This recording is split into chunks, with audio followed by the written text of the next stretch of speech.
Sobald es ums Höhentraining beim Trompetespielen geht, passiert oft Folgendes. Der Hals geht zu, man drückt sich die Luft ab, man bläst gegen seinen eigenen Körper, gegen seine eigene Kraft, diese nimmt ab, man ist irgendwann K.O. Oder man drückt das Mundstück so stark gegen seine eigenen Lippen, dass der Muskel irgendwann platt ist. Das typische, jetzt bin ich platt, das heißt, der Muskel hat keine Kraft mehr und dementsprechend braucht der natürlich Regeneration, bevor er wieder Trompete spielen kann. Jetzt müssen wir uns überlegen, was muss denn eigentlich passieren, damit wir hoch spielen können und das möglichst ausdauernd.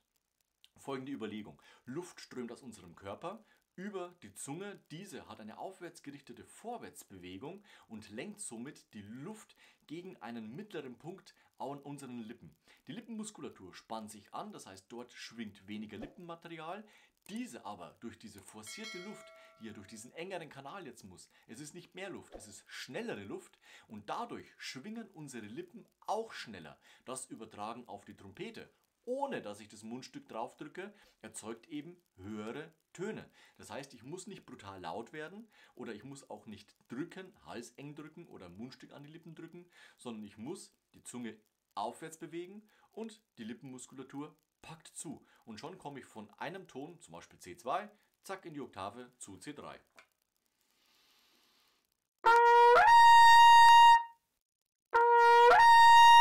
Das typische Töne schleudern, was wir auch schon in anderen Videos gemacht haben.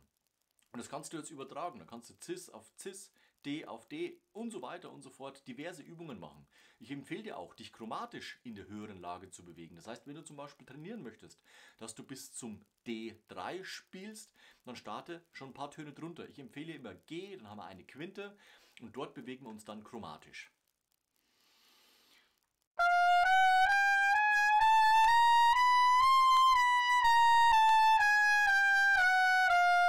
Ja, das macht die Lippe und es macht der Ansatzmuskel bzw. die Muskulatur und die bringt eben dann diese Spannung auf die Lippen, damit eben diese Frequenzen erzeugt werden können.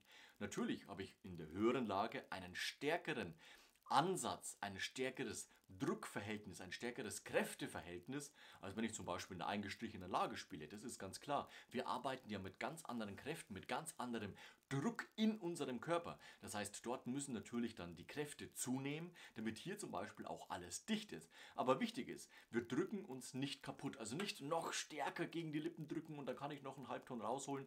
Das bitte nicht machen. Erst verstehen, wie dieses lockere Muskulaturarbeiten passiert. Das dann übertragen auf das Instrument und mit dieser Art und Weise nach oben trainieren, damit mal ein S kommt, ein E kommt, ein F kommt. Und dann wirst du merken, okay, du kannst dieses auch immer wieder abrufen. Das andere mit Druck und Kraft und Power und viel Luft und so weiter ist immer eine Glückssache.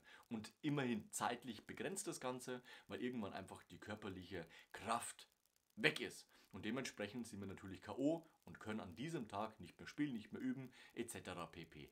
Ich wünsche dir sehr viel Erfolg beim Ausprobieren von dieser Technik. Denke immer dran, locker muss es sein, dann klingt es auch und die Luft muss fließen, die Einstellungen an den richtigen Stellschrauben gedreht und schon klappt es auch. Das verstanden, täglich wiederholt und dann kannst du es auch. Dabei wünsche ich dir viel Erfolg. Schreib in die Kommentare, wie es bei dir funktioniert, welche Übungen du machst, dass es bei dir funktioniert. Ansonsten sehen wir uns nächste Woche zu einem neuen Video rund ums Trompetespielen. Bis dahin, ciao, euer Nico.